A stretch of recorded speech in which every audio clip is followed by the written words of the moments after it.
Hello दोस्तों, evil enigma में आपका फिर से स्वागत है। आसमान में कई प्रकार के पक्षी उड़ते हैं, जैसे कबूतर, कौवा, ईगल और रात के समय में अक्सर हमें चमगादड़ भी दिख जाते हैं, जो बड़े डरावने दिखते हैं। क्या हो अगर रात को आपको आसमान में असली का एक विशाल चमगादड़ दिख जाए, जो लोमड़ी जैसा दिखता हो। आज की इस वीडियो में हम आपको दुनिया के सबसे बड़े चमगादड़ के बारे में बताएंगे। तो चलिए दोस्तों, शुरू करते हैं। दोस्तों, इन चमगादड़ की स्पीशीज को giant golden crown flying fox कहते हैं और ये सिर्फ फिलीपींस में ही पाए जाते हैं, लेकिन इसके जैसे इंडिया में भी दिखते हैं, जिनके बारे में हम जल्द ही बताएंगे। 1831 में एक जर्मन साइंटिस्ट की रिसर्च के द्वारा इनको चमगादड़ की अलग स्पीशीज में माना जाता है। बाकी चमगादड़ अक्सर इंसेक्ट्स खाते हैं, लेकिन ये सिर्फ फली खाते हैं या कुछ वैरायटी के पत्ते।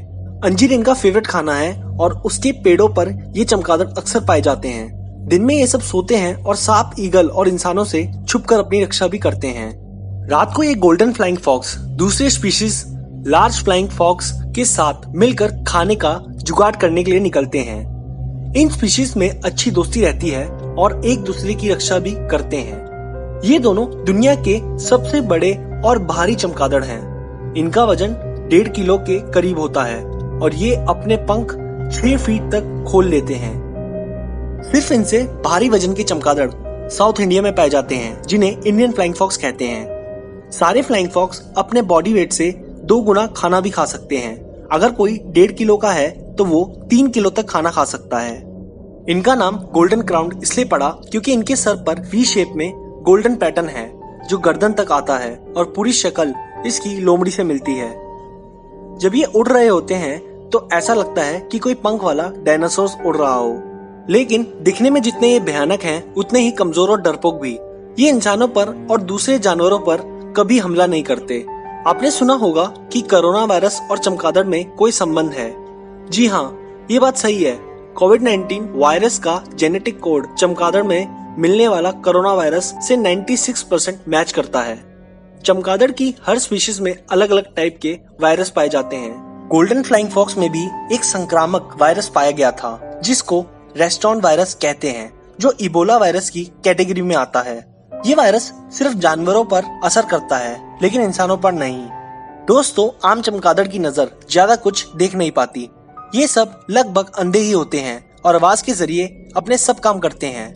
ये हाई फ्रीक्वेंसी की आवाज निकालते हैं और ये आवाज जब किसी वस्तु से टकरा कर वापिस आती है तो चमगादड़ को डिस्टेंस पता लग जाता है। इस प्रोसेस को इको लोकेशन या बायोसोनार कहते हैं। ये बहुत बड़ी स्टडी है। अगर आप और जानना चाहते हैं तो लिंक डिस्क्रिप्शन में है। लेकिन गोल्डन फ्लाइंग फॉक्स बाकी चमगादड़ की तरह काम नहीं करते। इनकी आंखें सब देख सकती है, इसलिए ये इको लोकेट नहीं करते। और तो और इतने बड़े पंख होने के कारण ये सब 12 किलोमीटर तक नॉन स्टॉप उड़ सकते हैं। इसलिए ये आइलैंड पर अक्सर रहते हैं, क्योंकि वहाँ इंसान कम होते हैं।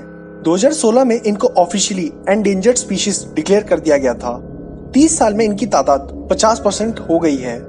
1920 में ये 1,20,000 तक पाए जाते थे और अब सिर्फ 5,000 रह गए हैं। इसके कई रीजन हैं। ये सिर्फ जंगलों में ही रहते हैं। सन 1900 में फिलीपींस का फॉरेस्ट एरिया 70% था और अब सिर्फ 20% रह गया है। और तो और आइलैंड का फॉरेस्ट एरिया 4% से भी कम है।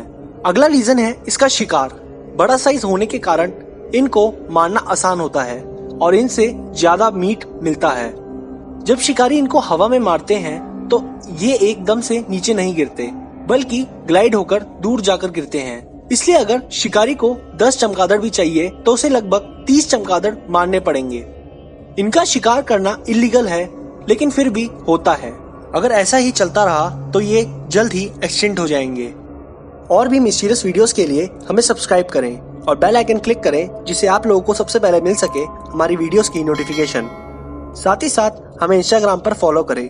हमारे पेज का लिंक डिस्क्रिप्शन में है।